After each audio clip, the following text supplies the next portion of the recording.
Эта история произошла в Брянской области 20 лет назад, зимой. Лесничий Степаныч возвращался домой из заимки после очередного обхода лесного хозяйства. Конечно, можно было переночевать на заимке, как бывало иногда, но он решил вернуться, потому что обещал жене Маше прийти, у нее сегодня день рождения. День выдался очень морозный и ветреный. Степаныч, конечно, знал, что в этих лесах есть волки, особенно зимой, целыми стаями бродят.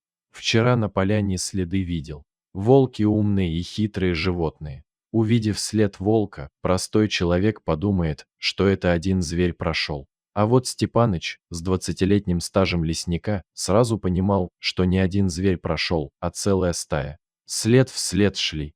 С собой у него было ружье, которое он почти не использовал без надобности. Так, на всякий случай брал, мало ли что. Все-таки это лес, и могут возникнуть непредвиденные обстоятельства. Путь Степаныча был не очень длинный. Вот выйдет из леса, по лесной тропе пересечет поле, а там уже и деревня его. В общем, километра 4. Пока Степаныч шел по лесу, тропа была видна. Освещали ее бледноликая луна и бесчисленные звезды. В лесу царило безмолвие. В этой тишине было лишь потрескивание деревьев от мороза, да хруст снега под ногами. Но постепенно совсем стемнело. Луна исчезла, ее прикрыла набежавшая туча. Вдруг впереди себя Степаныч увидел два сверкающих огонька. Он даже остановился от неожиданности. «Волки», — подумал старик. Лесник присмотрелся. Слева и справа тоже огоньки. Оглянулся назад, и сзади сверкают. Ну все, конец, вот это обложили, со страхом в душе подумал Степаныч. Стрельнуть, что ли? Но их много, не успею выстрелить в следующий раз, подумал он и неуверенно, с трепетом в сердце, не спеша пошел вперед. Волки тоже двинулись, но приблизиться к нему пока не решались. Может, не тронут, подумал лесник. Он знал, что волки очень редко нападают на людей, но сейчас зима, волки голодные, злые, а всем известно, что голод меняет не только поведение людей, но и животных. Видимо, как-то надо спасаться, лезть на дерево, другого выхода нет, размышлял Степаныч. А волки подходили все ближе и ближе. Страх пронзил всю душу лесника. А тут, как на счастье, луна из-за тучи показалась, осветила тропу и деревья. Степаныч решил лезть на дерево, но ружье не оставил, хотя и неудобно с ним лезть. «Может, оно сейчас еще и пригодится», — подумал он. Лесник быстро ухватился за ствол дерева и, что было силы, стал подниматься, карабкаться вверх. Чем выше, тем безопасней, решил он.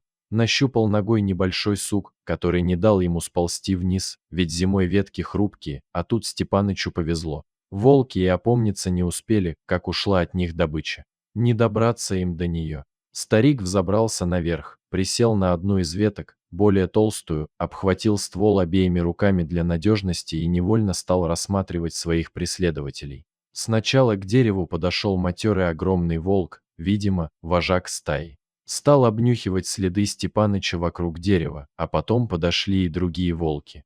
Ходили вокруг дерева, обнюхивали следы лесника, подняв голову наверх и с жадностью глядя на недосягаемую добычу. Спустя время, немного успокоившись и взяв себя в руки, Степаныч сломал соседние сухие ветки и со всей силы стал швырять в стаю волков.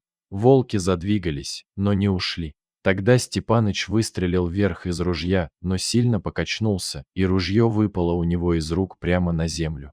Волки от неожиданности мгновенно разбежались в разные стороны, а потом и вовсе скрылись в лесной чаще. Но лесник подумал, что слезать с дерева было еще очень опасно, ведь волки могут просто выжидать свою добычу где-то рядом. Когда Степаныч шел по лесной тропе, он не чувствовал холода, а сейчас, посидев на дереве без движения какое-то время, его стало знобить, и мороз пощипывал все части его тела. Подвигаться бы сейчас, да сломаются ветки, а на таком морозе они еще легче ломаются, и тогда я точно упаду с дерева, подумал Степаныч. Как можно более поплотнее запахнув полушубок, приподнял воротник, еще крепче обхватил дерево руками и стал думать, как быть дальше.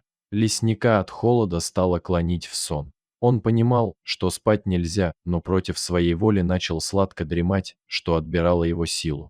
Степаныч немного взбодрил себя, похлопав поочередно руками по щекам, и стал думать о своей жене Маше. Она ведь его сейчас ждет, переживает, и он обязательно должен к ней вернуться живым и здоровым, ведь они любят друг друга и, если с ним что-то случится, она просто не переживет этого. Тем более у нее больное сердце, а сын уже вырос, у него своя семья и живет далеко от них. Прошло 2 часа, как он находился на дереве. Волки уже ушли, подумал Степаныч.